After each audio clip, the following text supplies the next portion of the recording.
नमस्कार मित्रों, मैं आरती कंडवाल।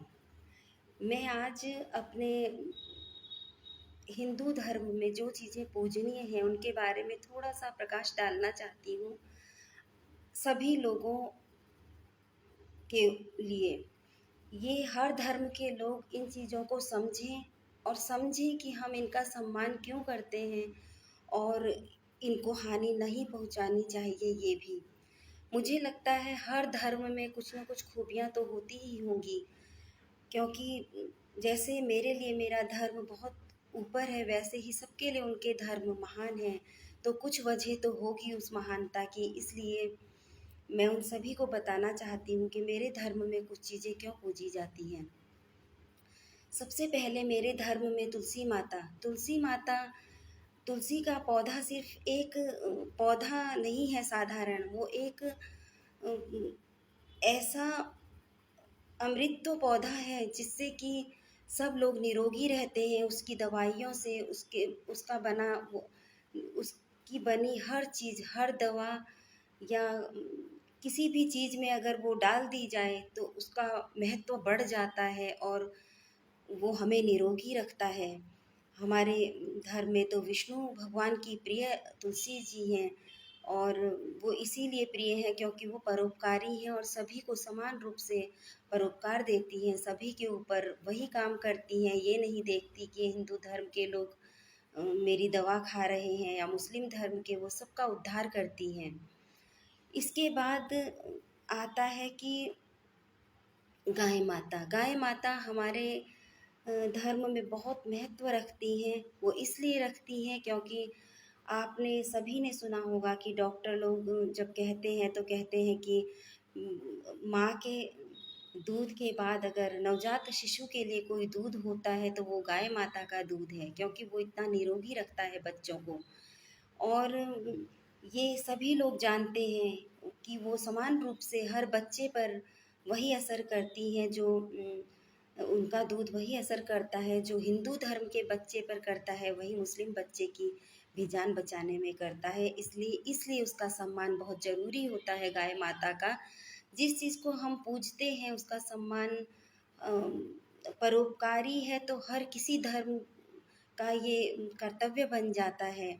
और मैं कुछ लोगों से कहती हूँ कि जो लोग हिंदू लोग भी जो गाय को तब तक रखते हैं, कुछ लोग शायद आप लोगों को बुरा लगेगा लेकिन मैं ज़रूर कहूँगी कि जब तक गाय माता दूध देती है तब तक आप उनकी देखभाल करते हैं, उनको हर तरह से इज्जत देते हैं, सम्मान देते हैं। और जिस दिन वो दूध देना छोड़ देती हैं, आप अपनी गायों को भी सड़कों पर फेंक देते हैं, छोड़ देते हैं।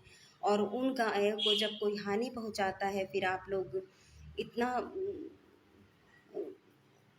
परेशान होते हैं। तो आप लोग ऐसा मत कीजिए। गाय की सेवा सिर्फ तभी तक नहीं होती जब तक वो दूध देती है। गाय माता की सेवा हमेशा उस तरह करें जैसे आप अपने माता पिता की करते हैं कि हमेशा जब तक उनकी मृत्यु ना हो तब तक उनके साथ बने रहिए।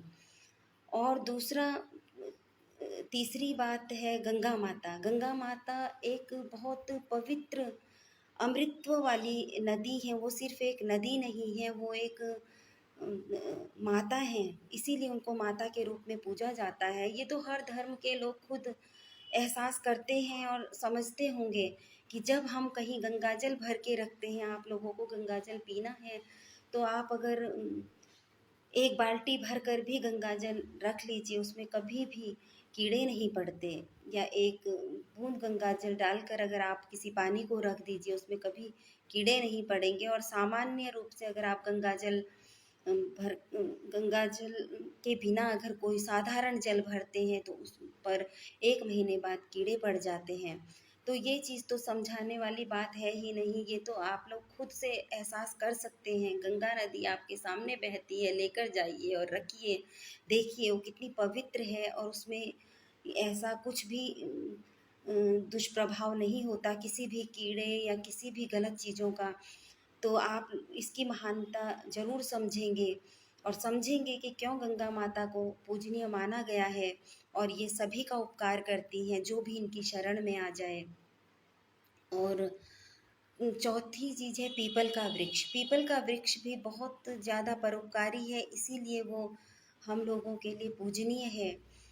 पीपल का वृक्ष 24 घंटे ऑक्सीजन प्रदान करता है, बिना ये सोचे समझे कि हिंदू अम, इसमें सांस ले रहा है ताज़ी हवा में, या मुस्लिम है या क्रिश्चियन है या कोई भी सिख है, कोई भी धर्म है, हर धर्म के लोगों पर समान रूप से उपकार करता है। इसलिए ये पूजनीय है। और फलदार वृक्षों को तो सभी को पूजना ही चाहिए, क्योंकि ये फल हमें निरोगी रखते हैं, हमारी सुरक्षा करते हैं। और हिंदू हो, मुस्लिम हो, सिख हो, ईसाई हो, हर धर्म के लोग इसका महत्व ज़रूर समझते हैं, इसलिए पीपल के वृक्षों को हमेशा लगाना चाहिए और काटना नहीं चाहिए। और हर धर्म में कुछ न कुछ खूबियाँ हैं, लेकिन जिस धर्म की जो खूबियाँ हैं ज़रूर अपनाइए, हर किसी को अपनानी चाहिए।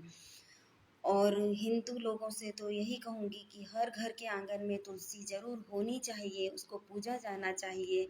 और पहले तो गाय माता हर आंगन में हुआ करती थी, अब तो गाँव में भी गाय माता बहुत कम लोग रखते हैं, लेकिन मैं ये कहती हूँ कि जिनके पास है तो गाय माता को बिल्कुल सम्मान के साथ रखे, इज्जत के साथ रखे। और मैं हर दूसरे धर्म से यही कहूँगी कि अगर कोई धर्म किसी की पूजा करता है तो आप लोगों का कर्तव्य है उस सब की आप भी उसको सम्मान दें और रक्षा करें।